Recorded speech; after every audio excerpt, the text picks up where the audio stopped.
you, Madam Deputy Speaker. At the start of the year, the Prime Minister set out 3 big economic priorities: target inflation, grow the economy and reduce debt.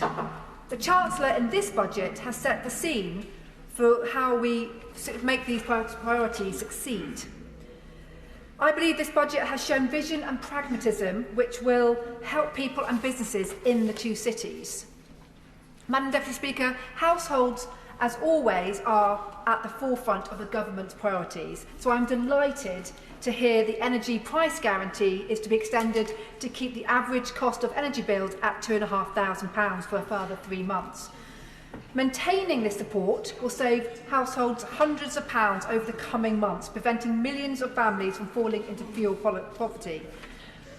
In the 2 cities, we have many residents being supplied energy by communal heat networks. And I recognise that the energy bill is progressing, and this will go some way to supporting those who rely on communal heating networks. However, I do hope that financial support can be extended to these households, as they are all too often overlooked through no fault of their own.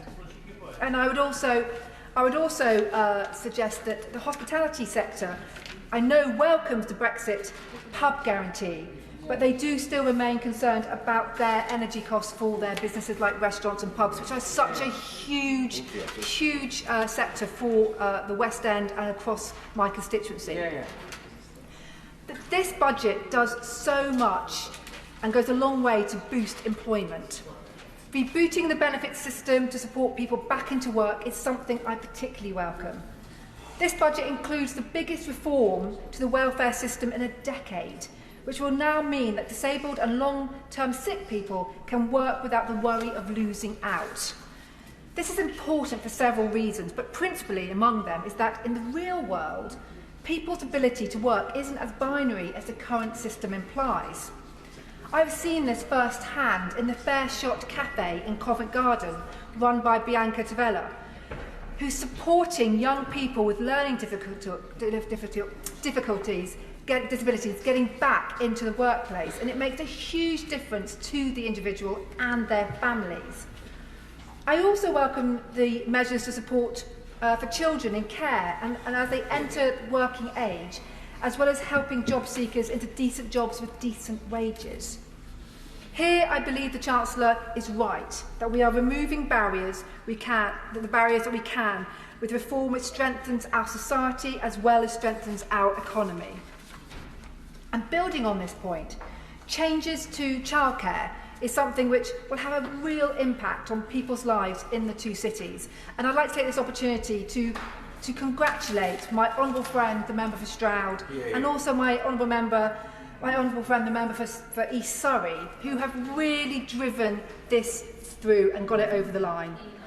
And particularly, I welcome this major changes to childcare, because it will give working women the real opportunity to choose what is best for them and their family, whether they stay at home with their children or if they want to continue with their careers.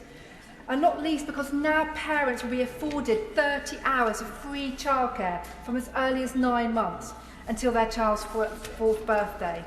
And also the help for wraparound childcare through schools is most welcome. For me, this is so important because this means that parents can have the flexibility to decide what's best for them and their children.